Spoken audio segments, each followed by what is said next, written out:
You've been working for how long now? 5 years? 10? And somewhere in the last few years, you had a moment. Maybe at the grocery store. Maybe checking your bank app on a Sunday night. You looked at your life and thought, I make decent money. Where is it all going? And you blamed yourself. You need a budget. You need to stop ordering food. You need more discipline. And maybe you even tried. For a week, maybe 2, nothing changed. Not because you failed. Because budgets don't fix what's actually wrong. The problem isn't your spending. It isn't your salary. The problem is your job is built so that you will always need it. That's not a side effect. That's the point. You work to earn. You earn to spend. You spend to be able to work. Every month, the loop resets to 0. This isn't a money problem. It's a structural trap. And once you see how the structure works, you'll understand why nothing you've tried has made a difference. Your salary wasn't calculated based on what you're worth. It was calculated based on what it costs to keep you showing up.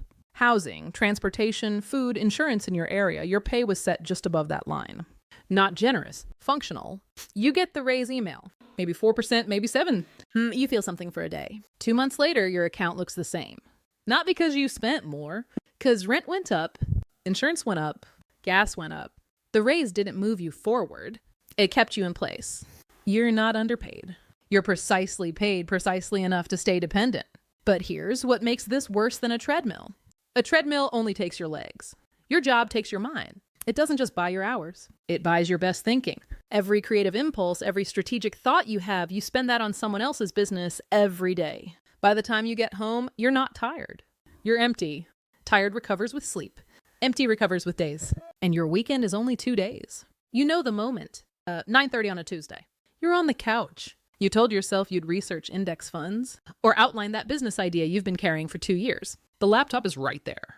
You pick up your phone instead. Scroll for 40 minutes. Go to bed feeling like you wasted another night. You didn't waste it. You had nothing left to spend. The job already took it. Because a person running on empty doesn't ask questions. And that's the point. And here's the part that turns this from unfair to almost invisible. Your job doesn't just pay you. It requires you to spend. You need to live near the office. That's rent at market rate. You need to get there. Car payment, gas, insurance. You need to look the part. Clothes, grooming, the right lunches. Childcare, because you can't be home. Convenience food, because you can't cook. Stress relief, because you're exhausted streaming drinks on Friday. Weekend purchases that feel like rewards, but are really just the cost of surviving the week. 70 to 80% of your spending exists only because you have this job. Do the math. $65,000 salary. After taxes, $50,000. Rent, $18,000. Car and gas, $6,000. Food and lunch is $3,500. Childcare, $8,000. Phone plan, $200. Work clothes, $500. Subscriptions you use to decompress, $2,500. What's left? About $775 a month. That's what you're supposed to build wealth with. The job creates the cost, then pays for the costs it created. That's not income. That's circulation. You're not earning a living.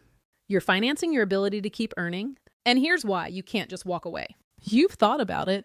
Everyone has the quitting fantasy. Then you run the numbers, 6 weeks of savings, because the salary never let you build more. You look up health insurance without an employer, and something in your chest goes cold.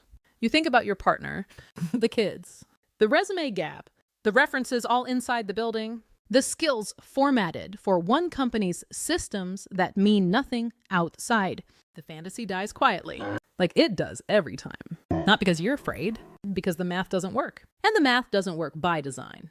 Everything that would let you leave savings, portable skills, a safety net, those are the exact things the job prevented you from building.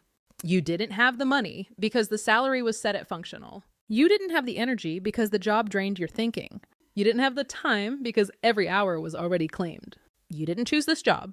At some point, the job chose you, and it built walls around you, so gradually you thought they were support beams. At some point, this stopped being a job and became the only option, and you barely noticed it happening. None of this is a conspiracy. Nobody sat in a room and designed your misery. But systems don't need intent to be effective. The employment model evolved to solve one problem. How do you get people to show up reliably and never accumulate enough power to renegotiate? The answer: pay them precisely enough. Keep their time full. Make their expenses match their income. Tie their health, their housing, their identity to continued employment. This isn't a plan. It's an ecosystem. And you're not a participant. You're the resource being managed. You did what you were told. You showed up. You worked hard. You did it well. But the system was never measuring your value. It was managing your dependency. So what do you do with this? You don't start with a side hustle. You don't start with a budget. You start by seeing the loop, because you can't exit a system you think is normal. Your job was never the first step toward wealth. It was the last step away from it. And every year you spend inside that loop without knowing it's a loop is a year you can't get back,